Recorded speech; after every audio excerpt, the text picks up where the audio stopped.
বৃহস্পতিবার পবিত্র রাতে কেউ যদি এই দোয়াটি 100 বার পরে কোনো দিন পৃথিবীর কোনো মানুষের কাছে তার হাত পাততে হবে না।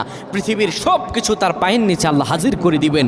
দারিদ্রতা থেকে মুক্তি দান করবেন, বিপদ আপদ থেকে মুক্তি দান করবেন, তার সম্মানকে সুউচ্চতা দান করবেন, অসুস্থতা থেকে দূরে রাখবেন। আল্লাহর অশেষ দয়া ও রহম তাকে দান করে দিবেন। সুবহানাল্লাহ।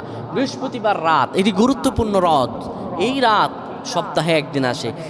আরবিতে রাত আগে আসে, দিন পরে আসে। সুতরাং বৃহস্পতিবারের যে দিন গিয়ে রাত, এটি বৃহস্পতিবার রাত নয়, এটি শুক্রবারের রাত, এটি জুমাবারের রাত, এটি দোয়া কবুলের রাত, আল্লাহর কাছাকাছি হওয়ার রাত। সুবহানাল্লাহ। এই বৃহস্পতিবার রাত আল্লাহ তাআলা বান্দার দোয়া কবুল করেন। কেউ যদি বৃহস্পতিবার রাতে ঈশা নামাজের পরে পবিত্র হয়ে ইয়া হাইয়ু ইয়া হাইয়ু ইয়া হাইয়ু ইয়া রফিয়ু ইয়া রফিয়ু ইয়া রফিয়ু এই দোয়াগুলো পড়তে পারে 100 বার, আল্লাহ রাব্বুল আলামিন তার